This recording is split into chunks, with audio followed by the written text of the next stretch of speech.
Hello everyone and welcome back. Today we're going to be doing some Fallout 76. It's been a little while since we covered this on the channel, and I wanted to take a look back at it to see how things have changed. We're going to be talking over some of the footage that I collected with Gun Jam earlier today, and yeah. So, my thoughts on it so far, after coming back after being gone for nearly a year, is that I still enjoy it. It still does things that I wanted from a multiplayer Fallout game. Unfortunately, it also does some things that I really never wanted to see in a Fallout game. The microtransactions, for one. The atomic store is, well, kind of a real sticking point. It's not a good thing, in my opinion. I like that we can continue to send money back to a creator who has made something that we enjoy on a regular basis. I don't like them paywalling some functionality. So if you look at the store, there's a couple of things that were in the launch trailer that have just arrived in the store for real world money. Those being the refrigerator to keep your food from spoiling, and the scrap collector Collectron that you can put around your camp. Both of these things I don't feel should have been in the shop. I feel like that's something you should have unlocked over time or been able to buy plans for, but that's really neither here nor there because I've got no say in that. Some other things, some other sticking points. So graphical quality. It's still a beautiful game, and it is still, even at this point, horribly unoptimized. You'll see in some of this footage when I'm looking at stuff and picking things up that I've got what is in each item. So that was a perk back in Fallout 4 that wasn't available in 76, so I've used a tool to add those to the names of the objects so I can see what I need. Once again, I kind of feel like that should have been built in from the get-go. But circling back around to that graphical quality, I've got a custom INI set up. So I've got what works well on my machine set up in my initial file.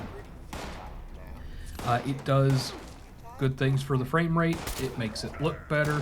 I've got a custom shader, which also does both of those things. Very happy to have those, very happy that I haven't been banned for those, because there was a little bit of speculation that might happen, even being as moddable as it is. Those were things that I felt like I needed. They're quality of life things, or things that should have been adjustable from the get-go, or should have been included in the base game. Still a problem this far in. I can't believe it. We still have issues joining friends. Occasionally it just loses complete and total sync between myself and one of the other people on my team. I can crash out of the game and come back and try to join a team with a friend that I just been with, and I can't join them. I can't join their world. It says that I'm in their world. I'm not in their world. I have that issue. I've got issues with, the random crashes. Certain places are still just terrible for the frame rate. Like, no matter what settings you do, like, if you walk into the White Springs, your frame rate is going to drop to basically nothing, which I am very much not a fan of.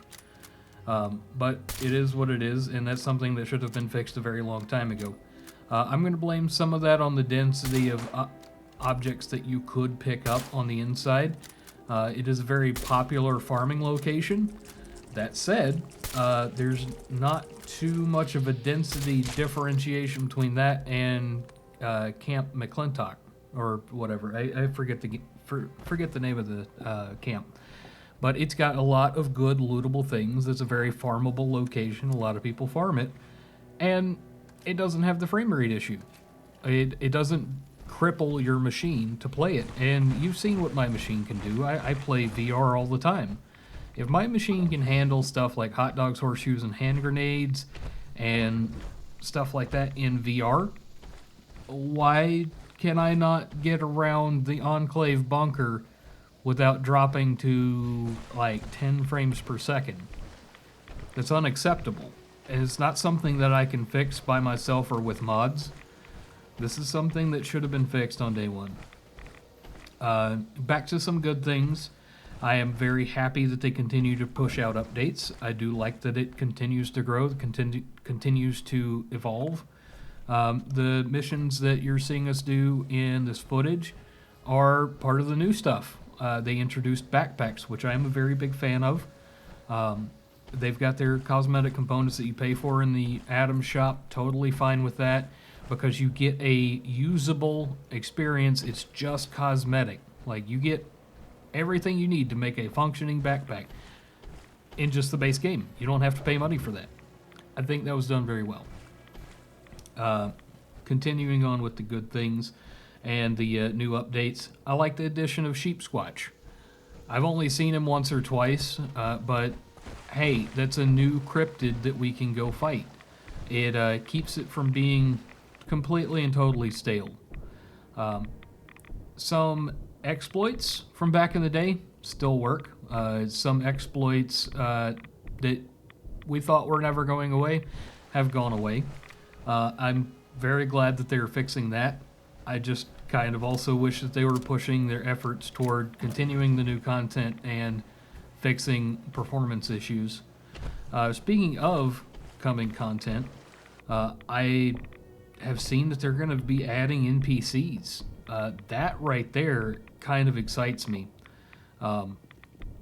I know there are a lot of players out there who have gone and taken on the role of NPCs. They've introduced the vendors, stuff like that. Yeah, that's great. Love it.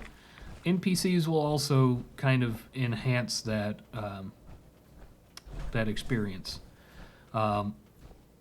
Just a little bit of a sidebar here. I was playing day before yesterday. I hopped over to a vendor because they had plans, and vendors, like player vendors, generally have plans on sale for reasonably cheap and from places that I can't go yet as a level 20 character. I did start over a brand new character for jumping back in. I completely forgot how to play the game. Oh, but anyway, jumped over to this vendor to see what plans they had for sale, and they had this epic, gigantic base built around the Nuka-Cola sign. And they were talking back and forth, and like, I've got my voice chat turned off because, let's be honest, it is very frequently unpleasant to have your voice chat open in Fallout 76 to just hear everybody. But for these guys, they seem to be very pleasant. I turned it on and found out they just wanted to help out.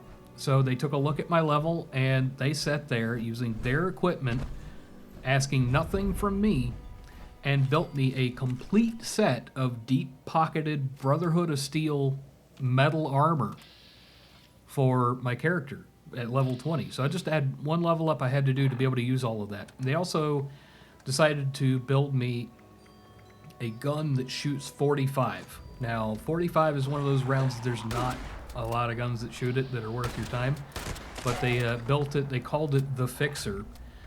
It lets you move as fast as you would normally while crouched. So, fast movement while crouched, so you're still hidden, all that good stuff. And it's a pretty good gun outside of that perk.